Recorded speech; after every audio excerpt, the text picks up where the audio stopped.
story of the Nazis' defeat goes beyond what we've seen. Everyone believes the Nazis fell to sheer military might, yet behind the scenes, a secret has remained hidden by history.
The Nazis, frustrated and angry at their failure in World War I, had mobilized all their technological, economic, and human resources to win the Second World War.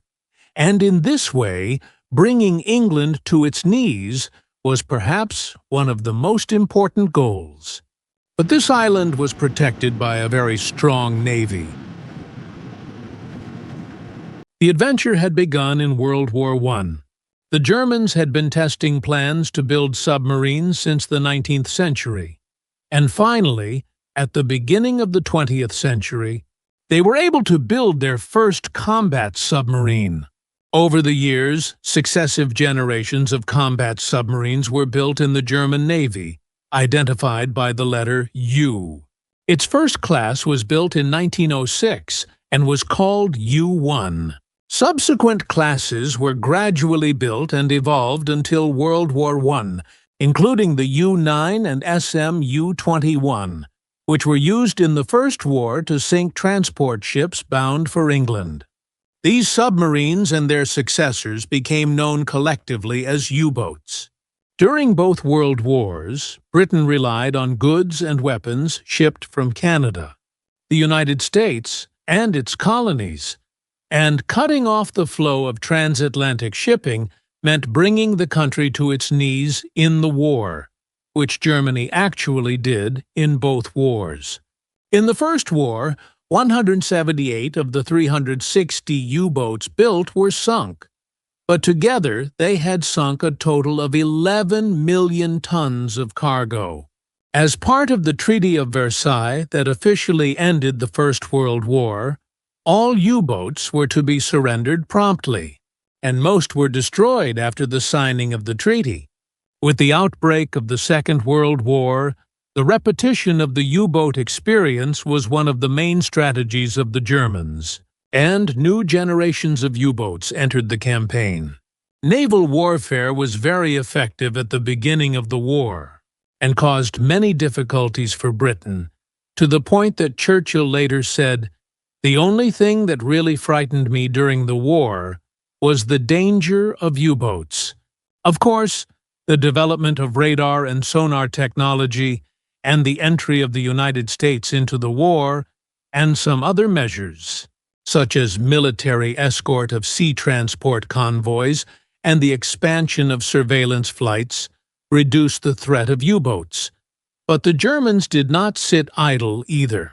In addition to advances in torpedo technology and submarines themselves, as well as finding various ways to evade radar and sonar, one of the most important battle formations to increase the power of U-boats was a formation known as the Wolf Pack. In this formation, several U-boats would attack cargo ships together and in groups, which was especially effective for sinking escorted transport convoys.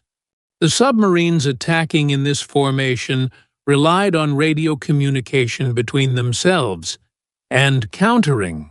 These attacks also required intercepting the communications between the U-boats. Interception of German radio communications on the front was important to the Allies in general. But in the Battle of the Atlantic in particular, and in order to combat the wolf packs, intercepting these communications was vital. The Allied forces could, of course, intercept these radio communications, but the great difficulty was that the Germans encrypted all their radio communications with a special coding device called the ENIGMA, and the cipher keys were changed daily, sometimes up to 3 times a day during the heavier periods of the battle. Thus, the intercepted messages were useless without decoding. Britain's economic and armaments lifeblood depended on breaking the ENIGMA code, and this had to be done not once, but on a daily basis and very quickly. Otherwise, the value of the information discovered would be lost.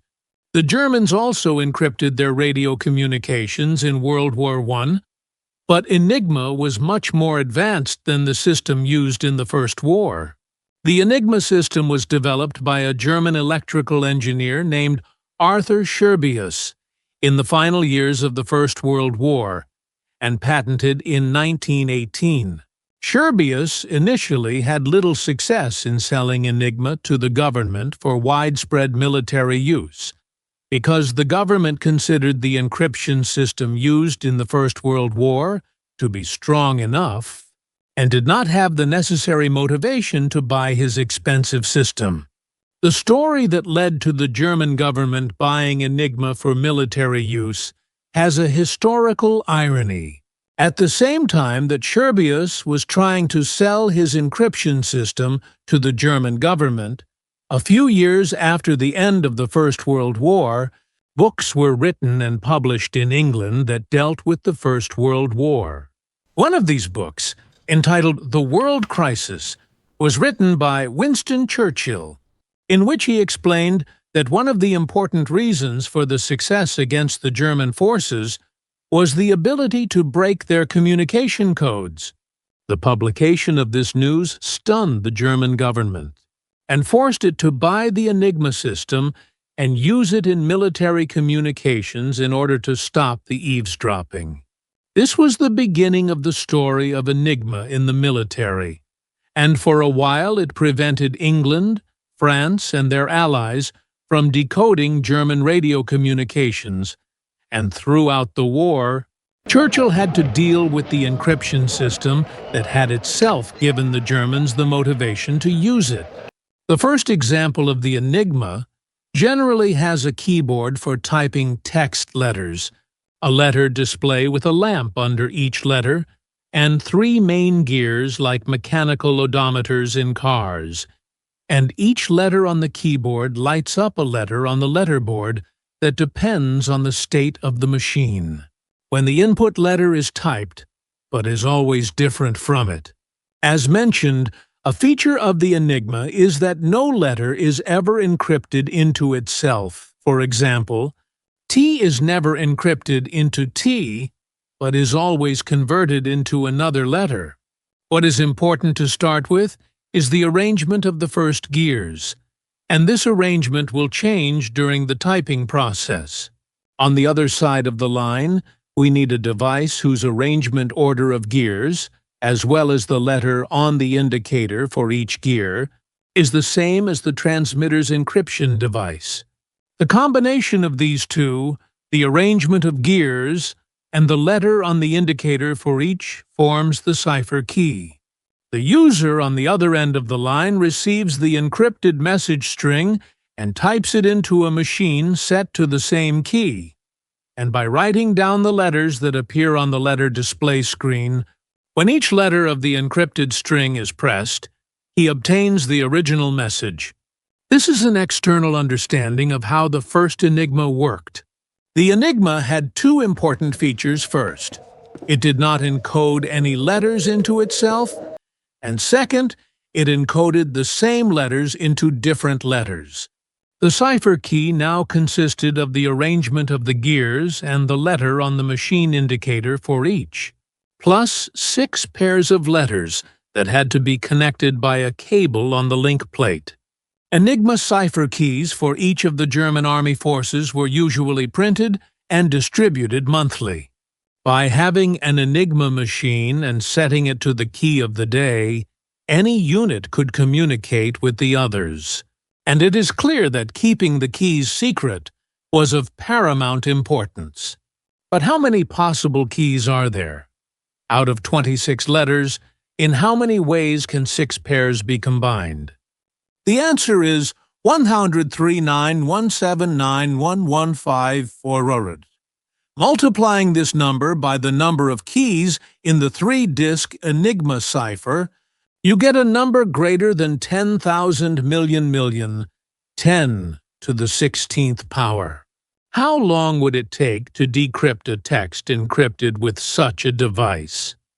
If someone were stubborn enough to try one possible key every minute, it would take longer than the present life of the world to try all these ciphers.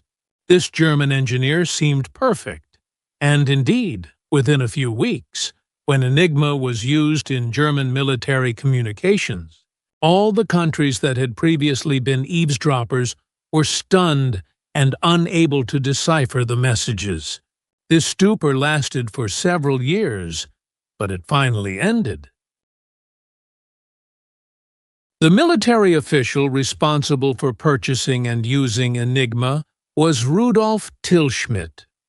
He had fought in the army during the First World War and had remained in the army after the war, rising through the ranks. Rudolf had a brother, Hans, who was less successful in the army and had run into financial difficulties after the war. Rudolf found Hans a job in the cryptographic office. But Hans still found it difficult to make a living, even though he had valuable secret documents at his disposal. In Belgium, Hans met a French spy and agreed to show him 2 documents and let him photograph them for 10,000 marks, about $30,000 today. These 2 documents were of great technical importance, because they could be used to determine the internal mechanism of the Enigma machine and the internal wiring of the gears. The French Security Systems Decryption Department did not recognize the value of these documents, but because of the security pact between England, France, and Poland, they were also made available to 2 other countries.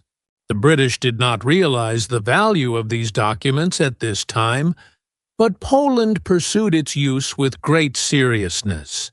A team of Polish mathematicians began working on this problem.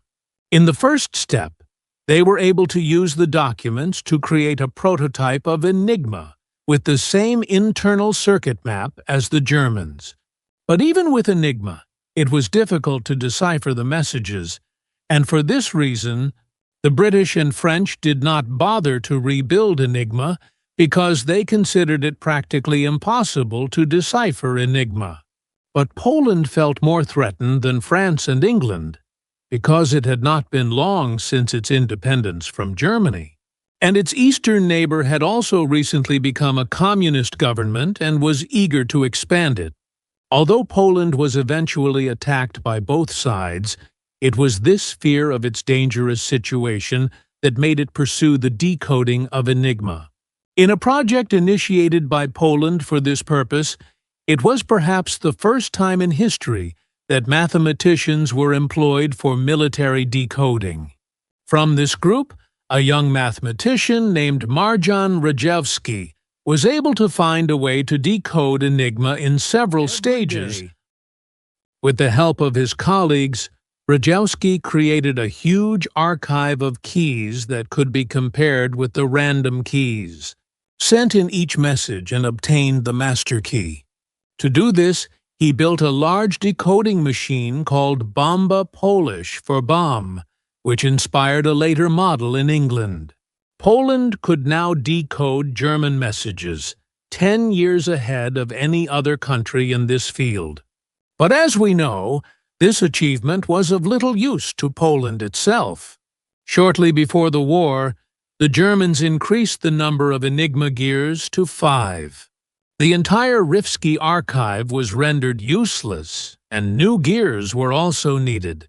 To decipher the new ENIGMA, a much larger bomb machine 10 times larger than the existing one was needed, which the Poles did not have the budget to build.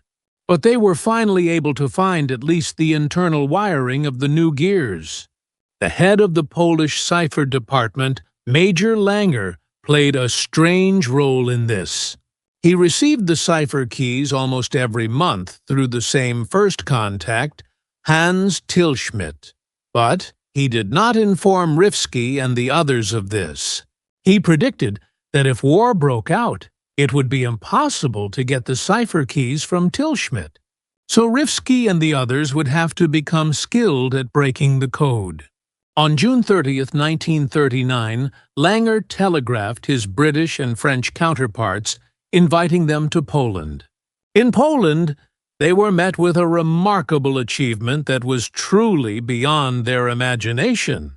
The French must have looked upon the great Polish code-breaking machine with a mixture of joy and shame for all. The Polish work was based on information that the French spy had obtained from Tilschmidt, which the French themselves had not considered worthy of serious consideration. Langer was determined to pass on the achievements of his group to the Polish allies, so that in the event of Poland's fall to the Germans, the technology and the efforts that had been made to acquire it would not be wasted. His shrewdness at this time ensured that all the Polish achievements, including 2 complete ENIGMA machines, were given to France and England.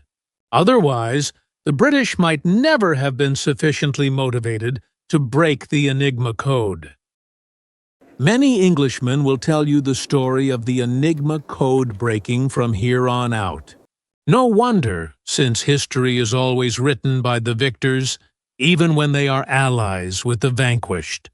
Rifsky and 1 or 2 of his colleagues on the ENIGMA code-breaking project were on the run for a long time after the war began. They spent some time in France breaking German codes, but after the occupation of France, they were again displaced and were eventually captured in Spain, from where they were sent to Portugal and finally to England, where they broke some more German codes. But at the same time, in another part of England, another ENIGMA code-breaking project was underway.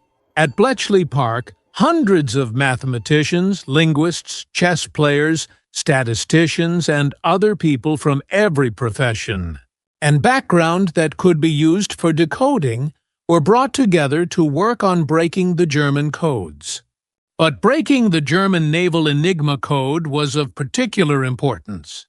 The group working on this problem had the achievements of their Polish counterparts at its disposal, and now, using them, they were finding other methods of decoding themselves.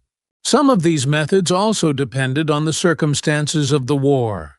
For example, the British discovered in the final years of the war that exhausted German operators sometimes chose the random key to start each message not at random, but by pressing 3 adjacent letters on the ENIGMA keyboard, or that sometimes the operator might use the same key for different messages on the same day, instead of using different random keys. The diverse mix of expertise at Bletchley Park and the informal environment that allowed them to work together helped the British to continue to break many of ENIGMA's codes throughout the Second World War, despite its gradual evolution. But it was Alan Turing who discovered and exploited ENIGMA's greatest weakness. Turing's discovery made ENIGMA decipherment possible even in the most difficult circumstances, especially when the Germans decided to send the random key only once at the beginning of a message, which meant that Rifsky's method was ineffective. Alan Turing, born in 1912 in London, was a British mathematician and computer scientist who played a key role in breaking the ENIGMA machine code during World War II. He is considered the father of modern computing and artificial intelligence, and his work has had a profound impact on the technology we use today. Alan was educated at King's College, Cambridge, where he studied mathematics. It was during this time that he developed the concept of the universal machine, which later became the foundation of modern computing.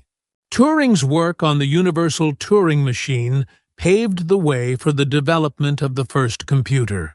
Turing had come to Bletchley from Cambridge at the start of the war. Here, cryptanalysts were working on new or emerging problems. Turing began to think about how ENIGMA could be broken if the Germans made a major change to the way they used it. The current process at Bletchley Park was based on Rifsky's work, which relied on using a repeated key at the beginning of each message. The British could have guessed that the Germans would soon realize the insecurity of this method and abandon it. It was left to Turing to find a new way to break the ENIGMA code that did not require repeating the random key at the beginning of the message. Some of Turing's colleagues at Bletchley Park have said that he chose to work on this problem, primarily because others had given up on solving it, and he could have the whole problem to himself. Turing spent many hours studying the previously encrypted codes at Bletchley and found that he could sometimes guess part of the text from the cipher string, based on the time of sending and its source. For example, it was known that the Germans usually sent a weather report shortly after 6 a.m. each morning, so a message sent at 6:05 a.m. would most likely contain the word Wetter German for weather. The formal format of military correspondence meant that Turing could reliably find even the word wetter in the encrypted message. When a part of the ciphertext in a message can be mapped to the plain text, that part is called a crib. Turing mathematically proved that knowing a crib greatly limits the set of possible keys for the encryption machine, meaning that a much smaller number of possible keys need to be searched to find the key. But finding the key still requires searching through thousands of keys, trying them one by one. To do this, Turing designed a machine and named it Bombe, after his former Polish counterpart. The bomb was built by an engineer named Harold Keen. While the bomb was being built, Turing worked on other projects at Bletchley, and his reputation at Bletchley grew. One of his colleagues at Bletchley, Peter Hilton, described him as follows: Alan Turing was a genius, but a kind and sociable genius. He was always willing to take the time to explain his ideas to others, but he was not a narrow-minded specialist. Because of the highly secretive nature of the Bletchley Park project, no one outside the project knew that Turing or anyone else working there was a codebreaker, let alone that he was the country's leading codebreaker at the time. He had told his mother that he was doing some kind of military research, and her only regret was that even his involvement in military work had not improved her son's disheveled hair. By the end of 1941, 15 bombs were in operation.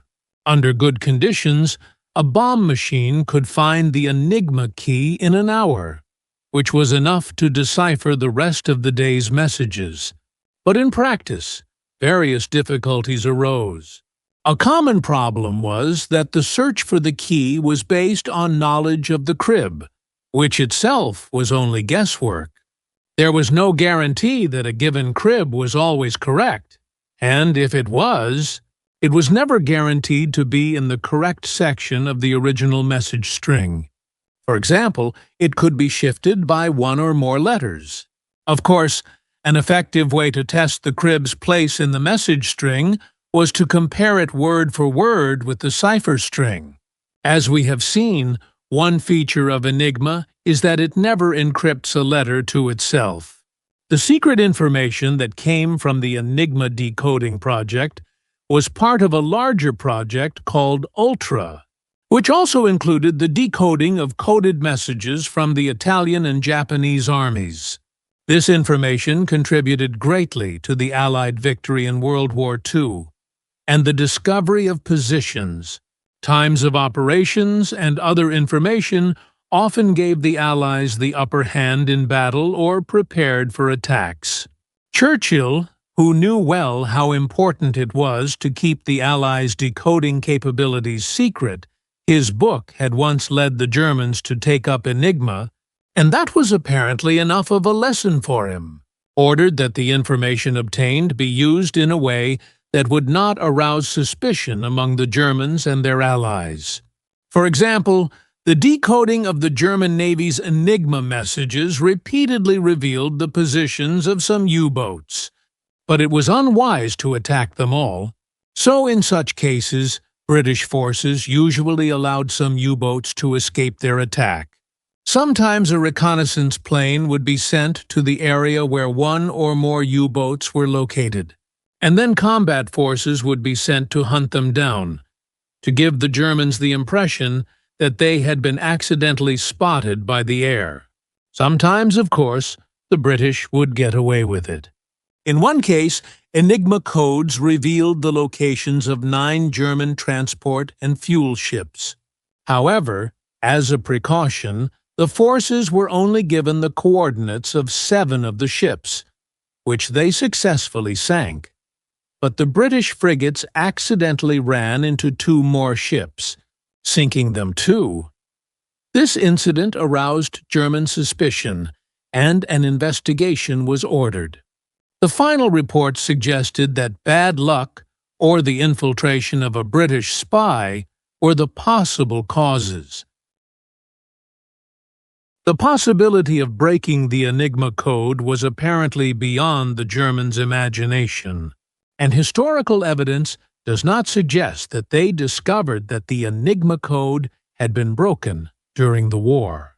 There is no doubt that the Allied intelligence advantage gained through the reading of the ENIGMA codes contributed greatly to shortening the war, as it is difficult to imagine that the English peninsula could have survived the U-boat attacks on shipping lanes and endured the war without the ENIGMA code being broken.